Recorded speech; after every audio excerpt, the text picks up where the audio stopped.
భారత అంతరిక్ష చరిత్రలో కొత్త అధ్యాయం ఇది. మరో ముగ్గురు వ్యోమగాములతో కలిసి శుభాంశు శుక్లా అంతరిక్ష ప్రయాణం ఆరంభమైంది. 4 దశాబ్దాల తర్వాత మనవాడు రోదసిలో అడుగెడుతున్న ఈ సందర్భం దేశాన్ని ఆనందోత్సాహాల్లో ముంచెత్తుతోంది. ప్రధాని నుంచి పామరుడి వరకు అంతా శుభాంశుకు శుభాకాంక్షలు చెబుతున్నారు.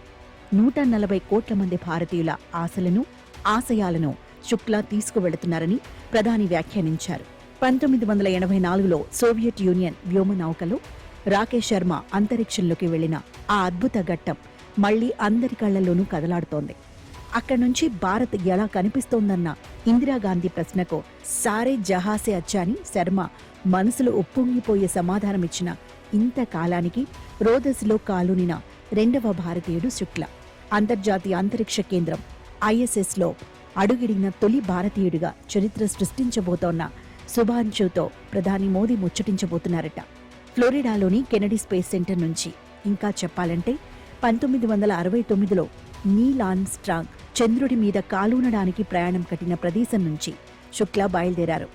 వాతావరణం, సాంకేతిక సమస్యలు, ఆఖరి క్షణాల్లో వచ్చిపడిన అనేక రకాల అడ్డంకులతో మే 29 నుంచి ఇప్పటి వరకు ఈ మిషన్ 6 పర్యాయాలు వాయిదా పడుతూ వచ్చింది.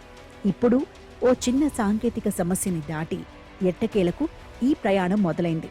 ఇప్పటికే 16 సార్లు తన శక్తి సామర్థ్యాలను నిరూపించుకున్న పునర్వినియోగ ఫాల్కాన్ రాకెట్ ఈ మారు కూడా తన కర్తవ్యాన్ని చక్కగా నిర్వహించి వెనక్కు వచ్చి కూర్చుంది. 4 వ్యోమగాములను భద్రంగా దాచుకున్న డ్రాగన్ క్యాప్సూల్ 28 గంటల ప్రయాణం తర్వాత ISSకు చేరుకుంటుంది. 14 రోజుల పాటు వీరంతా 60 రకాల పరిశోధనలు చేయబోతున్నారు. మన శాస్త్రవేత్తలు ప్రతిపాదించిన 7 రకాల మైక్రోగ్రావిటీ పరిశోధనలను శుభాంశు ప్రత్యేకంగా చేపట్టబోతున్నారు.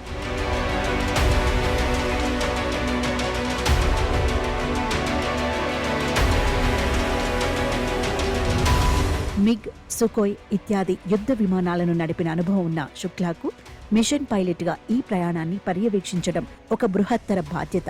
వాస్తవికంగా అనుభవించి భారరహిత స్థితి ఆయనకు గగన్యాన్ మిషన్లో ఉపకరిస్తుంది. భారత్, అమెరికా అంతరిక్ష సహకారంలో ఇది మేలుకొలుపు. ఉభయ దేశాల సంయుక్త సరికొత్త ప్రయాణానికి నాంది.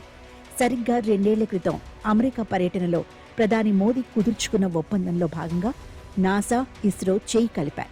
భారతీయుని అంతరిక్ష కేంద్రానికి తీసుకుపోతామన్న ఆ హామీ ఇప్పటికి నెరవేరింది.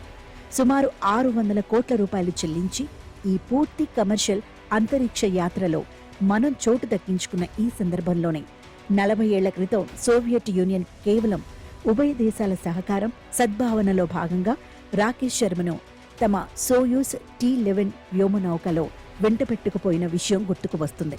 అయితే ఈ యాక్సియం 4 యాత్రలో శుక్లాకు లభించే అపారమైన అనుభవం భారత భవిష్యత్ అంతరిక్ష యాత్రలకు ఉపకరిస్తుంది.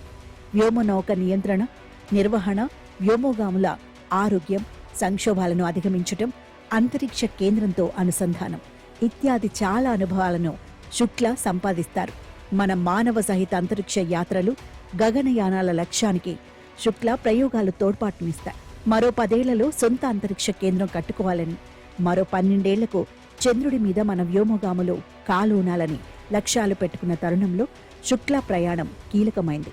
ప్రయాణం ప్రారంభించి భూమి చుట్టూ ప్రదక్షిణలు చేస్తున్న దశలోనే జై హింద్, జై భారత్ అంటూ మన మానవ సహిత అంతరిక్ష యాత్రలకు దీనిని శుభారంభంగా శుభాంశు నిర్వచించింది.